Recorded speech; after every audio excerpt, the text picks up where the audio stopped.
Hello everybody and welcome back to another one of those videos where I talk about updates on Dwarf Fortress coming from Toady1 and KitFox. In the past few weeks since the release of the Siege update, there have been some pretty major improvements made as well as a lot of bug fixes. Today we're going to be talking about the two smaller patches as well as the larger polish and refining patch that was released on the 17th of November. Let's dive in. The day after the Siege update there was a small patch that released a bunch of bug fixes that were pretty obvious, which most importantly fixed the bug that caused mothers who had recently had babies and were carrying them around, as well as hospital patients that were being rescued, to, cause those who were carrying them to wander around and starve to death. This is actually the second occurrence of this bug, and I find it hysterical in theory, but quite game-breaking in practice, so it's a very good thing it was fixed very quickly. Everything else in the 4th of November patch were small updates and tweaks to make everything more playable, which really set this patch cycle up to a good start.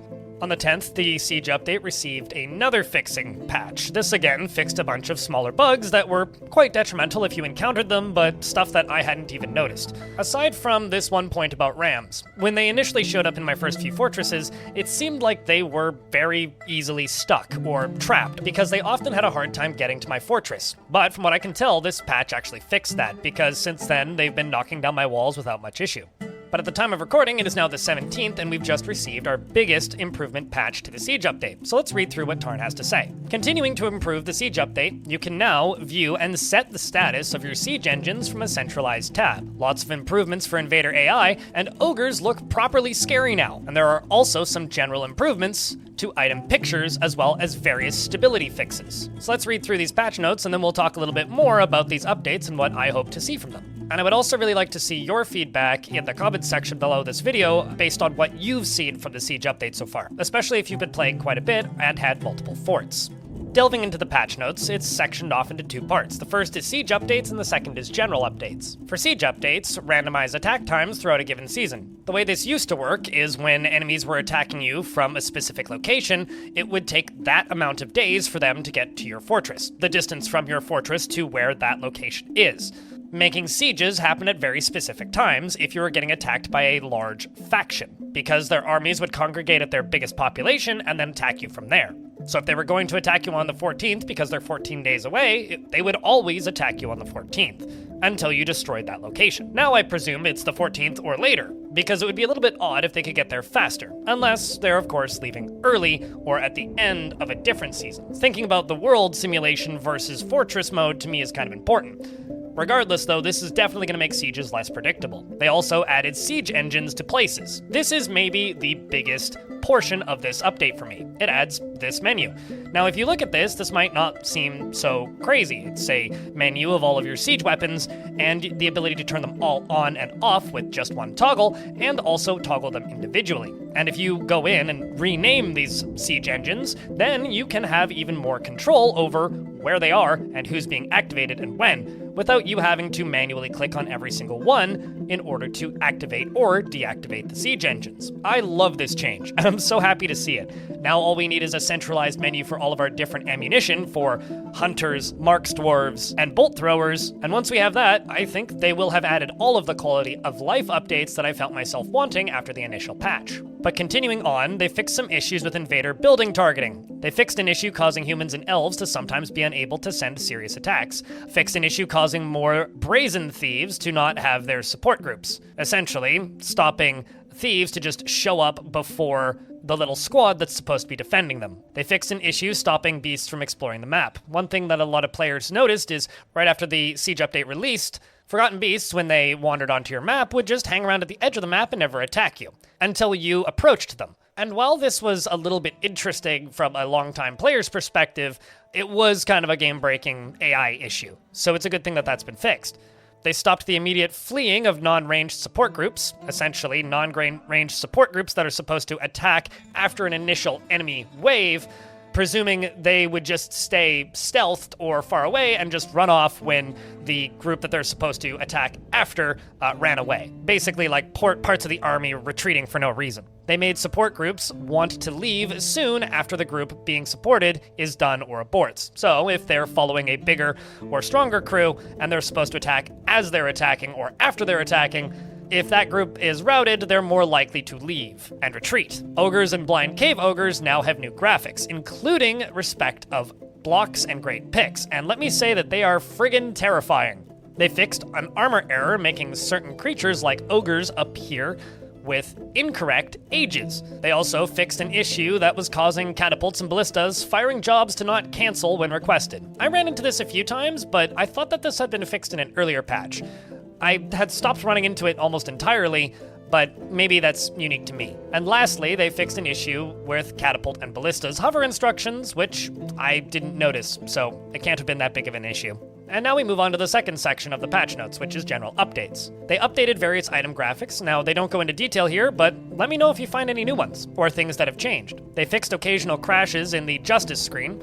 I do actually, now that I think about it, recall having hit several crashes in the Justice screen, so happy to see that fixed. They fixed the Justice menu in Classic mode, and they fixed a potential crash from constructed walls without materials. And they fixed a potential load crash from corrupted strings. They fixed an issue causing necromancers to always have summons, and there's some notes here about Lua fixes with World Gen, some quirks and bugs with the kitchen menus. They made multi-threading save properly after the game tells you that it exists. They fixed an issue with identity selection of infiltrators versus buildings available for visitors. I assume this means that if you have a public temple and a public tavern and a private library, you're not going to have scholars showing up that are actually thieves that just hang out in the tavern. They'll only hang out if the library is public. At least that's how I read this, meaning you'll still get pilgrims if you have a public temple, and you'll still get bards and various other performers and people that want to stay at the tavern if the tavern is public, but you won't get a bard or performer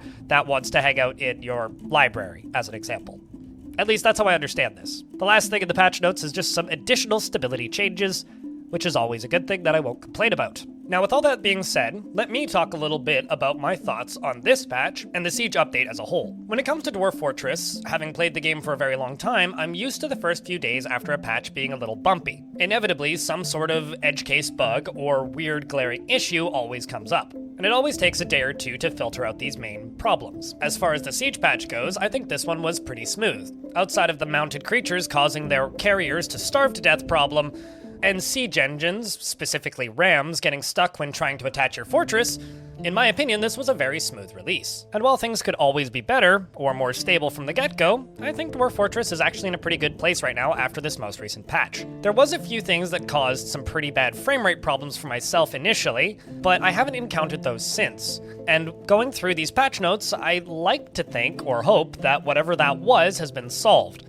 I'm currently under the assumption that some additional stability changes probably has something to do with those frame rate drops, and hopefully that's been fixed. As far as the content in the patch itself, I think there's a few things in the siege engines that some people are finding confusing, and initially, myself included. My main confusions was whether or not a bolt thrower had ammunition available. It's kind of hard to tell. In fact, for those of you who are unaware, there are two separate ammunition screens in the game at the moment. And while this tiny little text here that indicates whether or not there's bolts available for squads or bolts available nearby, I found a little bit obtuse to decipher. For reference, this is the hunter ammo screen. As you can see, it's pretty deeply buried in different menus. By default, the hunters will claim the first available ammo and assign it to hunting. Of course, you could get more specific and restrict it to just bone bolts or wooden bolts, which are effective enough for hunting, but maybe not effective enough for combat against armored enemies. On top of this, there is also a separate ammunition menu for every single ranged squad in your fortress. Once again, you can specify the types of ammo that they're allowed to equip, and whether or not they use it for combat or training purposes. And then after that, there is ammo for different bolt throwers. And it tells you when you click on the bolt thrower whether or not there is ammo available for the bolt thrower. While the bolt thrower is selected, it also tells you how much ammunition has currently been loaded in. When the patch first released, you had to manually do this for each and every single bolt thrower to make sure that there was both ammo available and also ammo loaded in. But the addition of the Siege Engines screen makes this process a lot easier. And for me personally, I don't find myself using hunters very much, so I just simply remove all of their ammo assignments.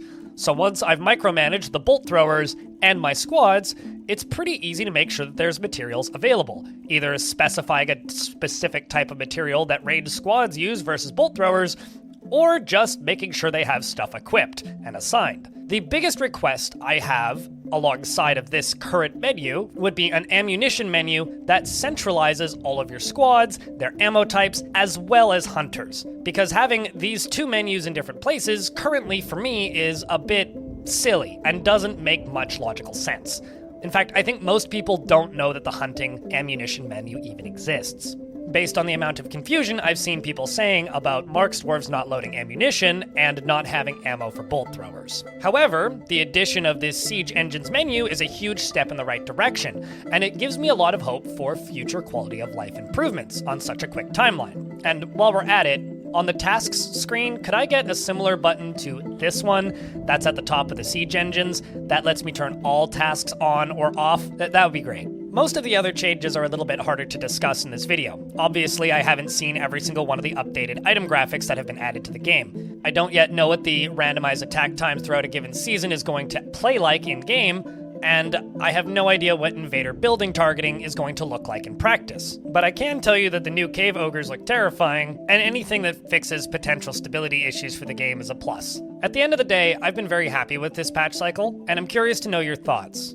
Have you run into issues that I haven't seen or weren't mentioned in these patch notes? Let me know. I'd love to hear about it. But of course, instead of just telling me, also reach out to the official developers and let them know on the KitFox Discord. All of that being said though, what would you like to see next? What are you looking forward to?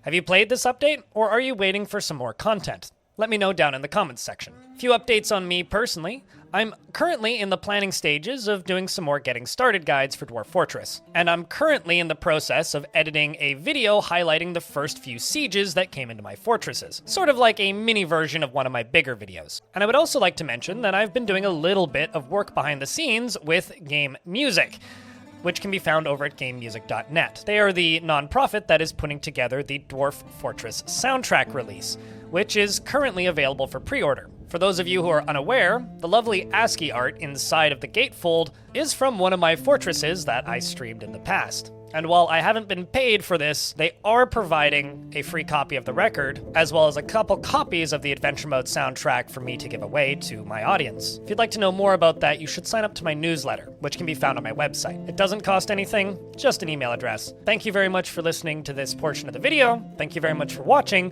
and thanks for continuing to support this channel. And I hope to see you in the next one.